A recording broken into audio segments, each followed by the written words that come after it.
Hi everyone, it's Meredith here, your culinary arts coordinator for Easy Eats for Everyone. Today we're going to be making an easy taco cup. Super simple to do with wonton wrappers. It's a great portion control meal. Not only that, it's absolutely delicious. Before we start today, please remember to pull up your hair, wash your hands. If you can't social distance, grab a mask. We'll see you in the kitchen. So before we start cooking today, I really do want to talk about something that's super important. Here in our Easy Eats kitchen, we always say safety before skills. What does that mean? That means that anything that you make or anytime you're in the kitchen, you're being as safe as possible. Today, you're going to be working with ground beef. These taco cups can be made with ground turkey or ground chicken if you prefer, but your kit would come with ground beef if you have our from scratch kit. Or if you have our prep to prepare kit, you're gonna notice that the meat's already seasoned and cooked off. Both of these items should have gone directly into your refrigerator or freezer if you were not making it right away. Why, you might ask, is that so important? Well, food can go through something called the temperature danger zone. That's 40 degrees Fahrenheit to 140 degrees Fahrenheit. And that's when food can grow bacteria. That's what would make you sick, and we don't want anyone here getting sick.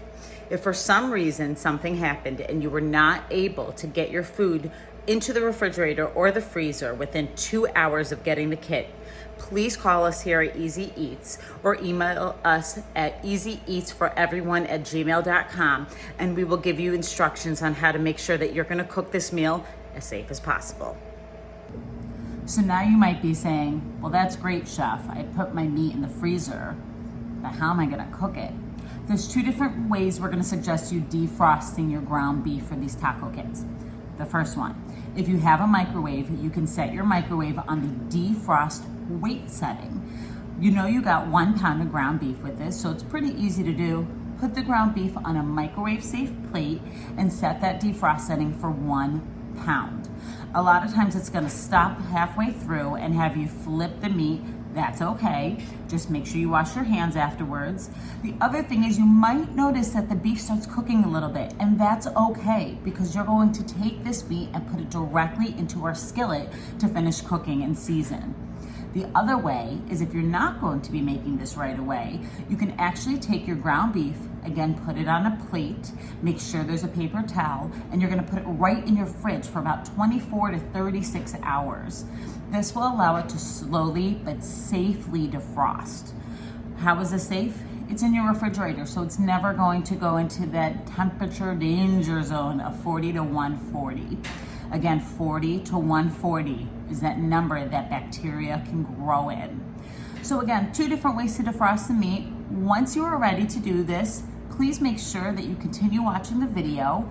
We'll see you in a moment. For this recipe, you're going to have quite a few ingredients, but I want to remind you that you can always add things you have at home. You're going to be getting about 24 to 26 wonton wrappers. These are really thin, easy to use, but they can rip easily. If they rip, do not worry. You're going to be getting, of course, 1 pound of lean ground beef. When you hear me say lean, I want you to think lean means less fat. The white that you see in this meat is actually the fat that's going to cook right off. As you can see, there's not a lot of it because we're using a 97.3 lean ground beef. It's pretty much as lean as you can get it.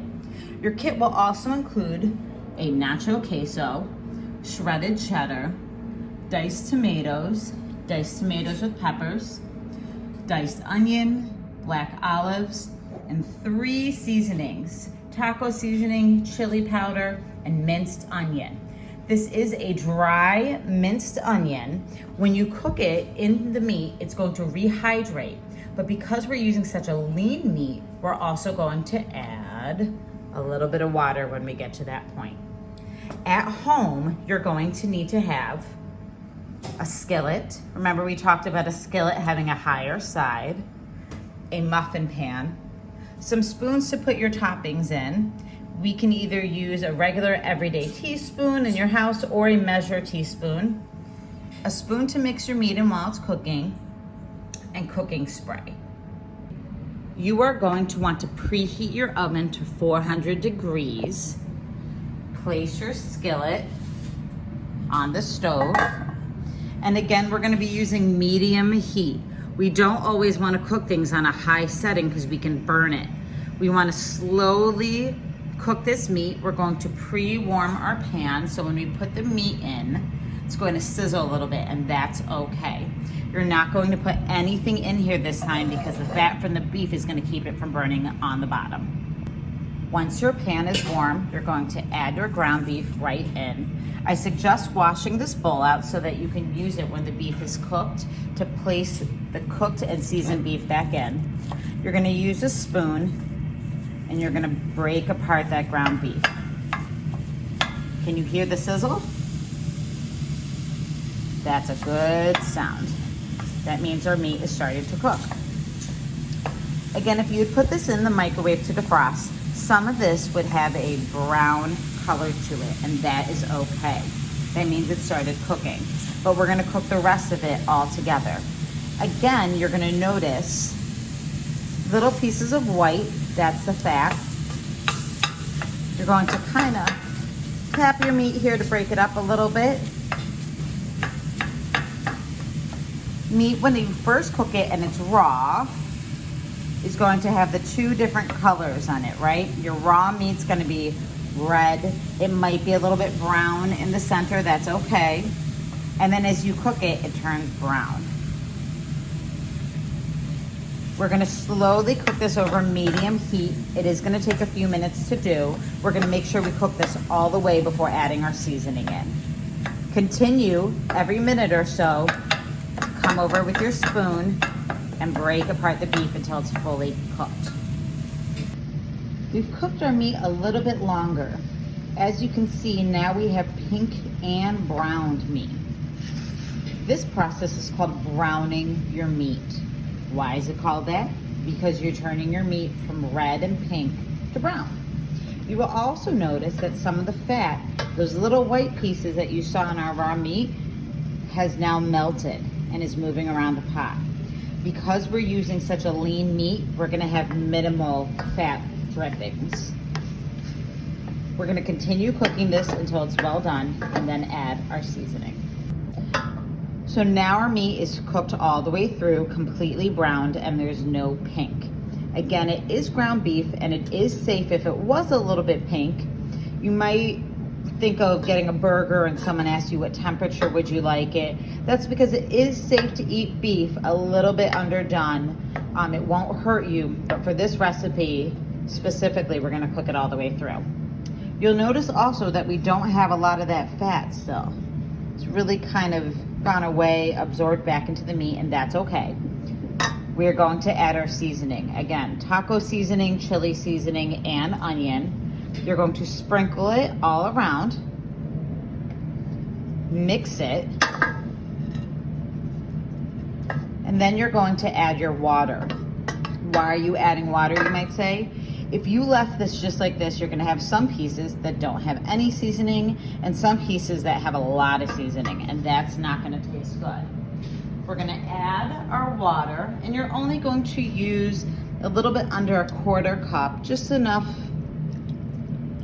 to soak it in.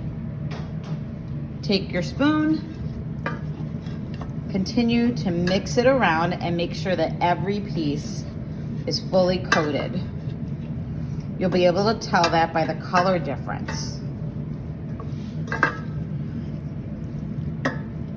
We're gonna let this cook another minute just so it really absorbs into the meat, and then we're gonna be ready to make our taco cups.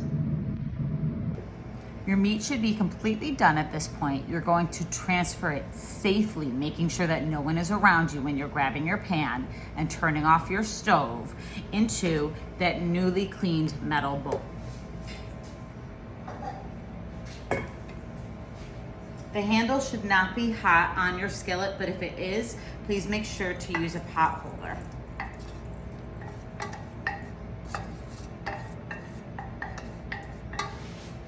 As you can see, we are using our spoon to get all meat out.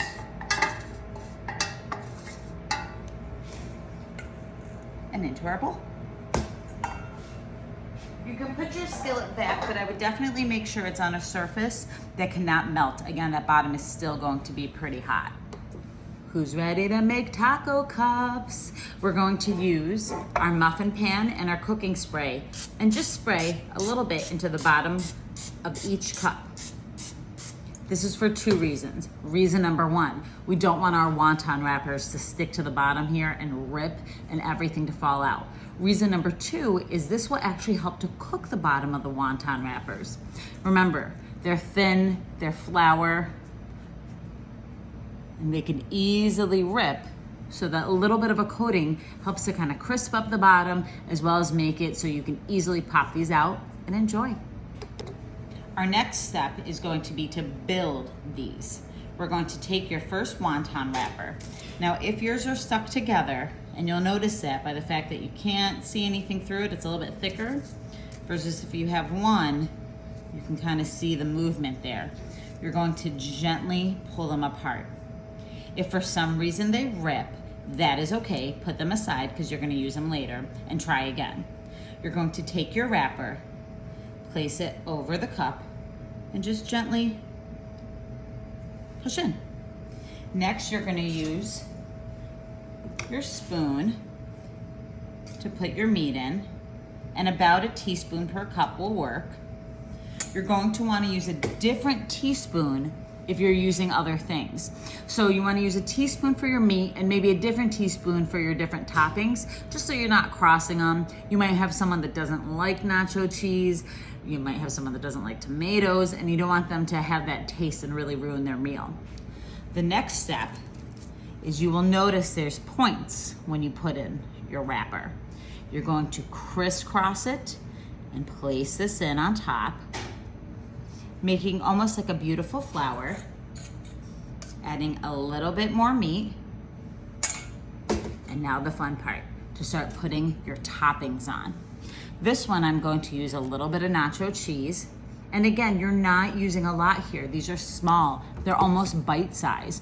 We don't want anything to be too chunky or too large of a piece and maybe choke on it. I'm gonna do this one with just some olives. And again, you could add olives, you could add your tomatoes, you could add onion. If you're at home and you have avocado or guacamole, put that right on top. I would not suggest doing more than about 3 toppings per cup, only because then it gets really heavy and it becomes hard to bring out of the pan. Once you've done your whole pan, you're going to put this in the oven. We preheated to 400 degrees, and they only cook for about 8 to 10 minutes. Super, super fast.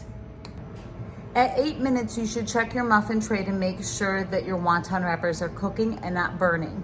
If they're not brown on top, leave them in another minute, but really after 10 minutes, they should be ready to come out. Beautiful. We have an array of different toppings. The double layered wonton wrappers with lean ground beef, different toppings, cooked simply for 8 to 10 minutes. Absolutely delicious. Once you've let your muffin tin cool for about 5 minutes, the taco cups will easily pull right out. Each portion is going to be 2 taco cups. Delicious. You could also serve this with a side salad. Of course, add your own toppings. Again, we suggest doing things like avocado or even guacamole. If you don't like the toppings that come with this, please feel free to add whatever you like. We hope you had so much fun today with Easy Eats. Don't forget, with Easy Eats, cooking should be fun, easy for everyone. See you in our next video.